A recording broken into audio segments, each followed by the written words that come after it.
Sir, मुंबईच्या काही कॉलेजमध्ये मुंबईच्या आचार्य आणि मराठे महाविद्यालयामध्ये काल एक परिपत्रक काढलं आणि त्या परिपत्रकामध्ये विद्यार्थ्यांच्या गणवेशावर गदा आणण्यात आलेली आहे।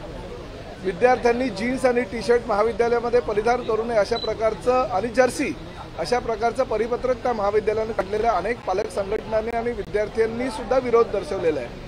ज्या पद्धतीनं चेंबूरच्या आचार्य आणि मराठे महाविद्यालयामध्ये हे परिपत्रक काढलं ते मुंबई किंवा महाराष्ट्राच्या इतर महाविद्यालयामध्ये काढलं तर विद्यार्थी कदाचित रस्त्यावर उतरतील अशी परिस्थिती निर्माण झाली आहे। हिजाब ही वेगळी गोष्ट आहे आणि जीन्स आणि टी शर्ट आणि जर्सी परिधान करणे ही वेगळी गोष्ट आहे। उद्या जर स्पोर्ट्स डे असेल, स्पोर्ट्स डेला तुम्ही जीन्स आणि टी शर्टला जर आता बंदी घालता तर त्यावेळेस स्पोर्ट्सला तुम्ही स्विमिंग कॉस्ट्यूमवर बंदी घालणार आहात का? तुम्ही जे विद्यार्थी खेळाडू आहेत त्या खेळाडूंच्या टी शर्टवर आणि शॉर्ट्सवर तुम्ही बंदी घालणार आहात का? अशा प्रकारे तालिबानी वटहुकूम काढल्यासारखं परिपत्रक ह्या मुंबईतल्या आचार्य आणि मराठे महाविद्यालयाने काढलेले मी आजच मुख्यमंत्री त्या संदर्भातलं पत्र दिलं आणि सभागृहामध्ये सुद्धा त्या विषयावर आज मी आवाज उठवणार आहे। अशा प्रकारे देशामध्येच नव्हे तर परदेशामध्ये सुद्धा 70 ते 80% विद्यार्थी किंवा तरुण मुलं मुली हे जीन्स आणि टी शर्ट परिधान करत असताना एका मुंबईच्या महाविद्यालयामध्ये हिजाब बंदीवरून जर विद्यार्थ्यांच्या जीन्स आणि टी शर्टवर सुद्धा बंदी आणण्यात येत असेल तर निश्चितपणे हा लोकशाहीचा खून आहे। विद्यार्थ्यांच्या अधिकारावर गदा आणण्याचा प्रकार ह्या महाविद्यालयाने केला असल्याकारणानं जी बंदी त्यांनी घातलेली ती ताबडतोब काढावी आणि अशा प्रकारे तालिबानी हुकूम काढणाऱ्या व्यवस्थापकावर आणि संस्था चालकावर कारवाई करावी। मला जी माहिती मिळाली काही स्वतःला पत्रकार म्हणणारे किंवा काही संपादक असणारी मंडळी ह्या मागे आहे आणि जाणून बुजून त्या महाविद्यालयावर दबाव आणून अशा प्रकारे परिपत्रक काढायला ते भाग पाडतायत। त्यामुळे अशा प्रकारे तालिबानी राजवटीच्या माध्यमातून जर अशा प्रकारे कोणी जीन्स आणि टी शर्टवर किंवा स्पोर्ट्स युनिफॉर्मवर जर बंदी घालत असेल तर त्याचा निषेध आम्ही करतो आणि त्याचबरोबर सभागृहामध्ये आणि माननीय मुख्यमंत्र्यांना सुद्धा निवेदन देऊन ह्या बंदीच्या विरोधामध्ये त्वरित कारवाई करावी अशी विनंती करतो। असाच वाद हिजाब संदर्भात देखील झाला होता।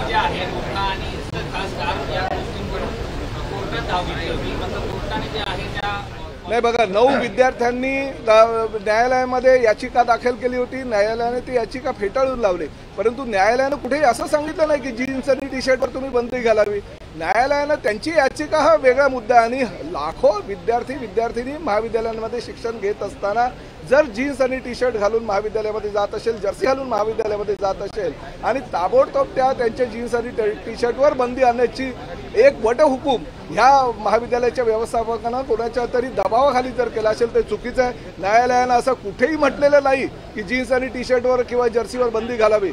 मी तेच म्हणालो, उद्या जर स्पोर्ट्स डेला स्विमिंग कॉस्ट्यूम घालायला तुम्ही परवानगी नाकाराल, उद्या तुम्ही स्पोर्ट्स डेच्या माध्यमातून जे टी शर्ट आणि शॉर्ट्स आहेत त्याला तुम्ही बंदी घालाल, हे काय चाललंय?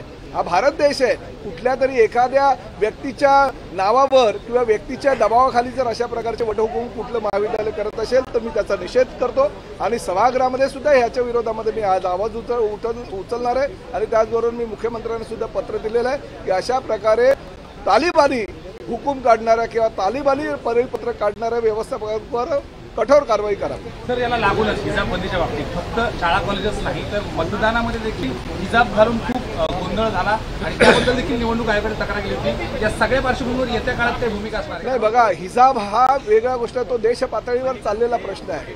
आजचा मुद्दा आहे जीन्स आणि टी शर्टचा। हिजाब याला विरोध करणारी मंडळी फार वेगळ्या प्रकारची मंडळी या देशामध्ये आहे, परंतु जीन्स आणि टी शर्ट हा सर्वसामान्य पेहराव आहे।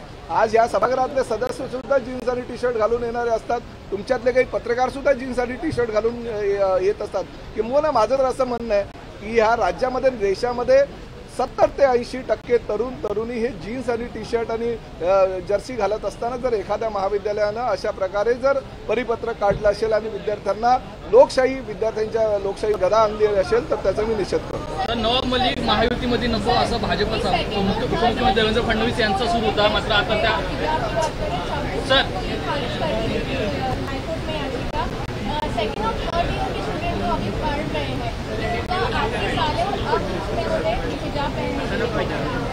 बरोबर मुझे पता नहीं है काय म्हणत होते।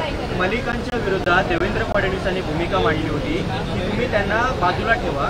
मात्र कालच्या बैठकीत नवाब मलिक हे अजितदादा गटाच्या बैठकीत उपस्थित होते. शिंदे नाही, मला वाटतं ह्या बाबतीत देवेंद्र फडणवीस साहेबांनी आपलं पत्र जाहीर केलेलं आहे. त्या पत्राच्या कॉप्या विविध वृत्तपत्रांमधून आणि तुमच्या माध्यमातून आलेल्या आहेत. जी भूमिका देवेंद्र फडणवीसांची आहे तीच भूमिका महायुतीच्या इतर सदस्यांची आहे. कालच्या बैठकीमध्ये कोण यावं कोण नाही यावं त्यांच्या पक्षाचा तो अंतर्गत मामला आहे. त्यामुळे आम्ही ढवळाढवळ करण्यापेक्षा वरिष्ठ नेते ह्या बाबतीतला निर्णय घेतो. सर, पण दुसरीकडे पाहिलं तर त्यांच्याकडनं असं सांगण्यात येतं की आम्ही 85 जागांची मागणी करणार आहे. एकूणच महायुतीमध्ये मोठ्या प्रमाणात घटक पक्ष आहे. तुम्ही किती जागांची बघा, आम्हाला किती प्रश्न विचारले तरी आज आमच्या सगळ्या पक्षाच्या नेत्यांना तंबी देण्यात आलेली आहे, प्रवक्त्याला सुद्धा, की महायुतीमध्ये कुठल्याही प्रकारे वादविवाद निर्माण होईल अशा प्रकारची भूमिका कोणी प्रवक्त्यांनी पण घेऊ नये आणि कुठल्या लोकप्रतिनिधींनी घेऊ नये. त्यामुळे त्या विषयावर आम्ही बिलकुल बोलणार नाही. एबीपी माझा, उघडा डोळे बघा नीट.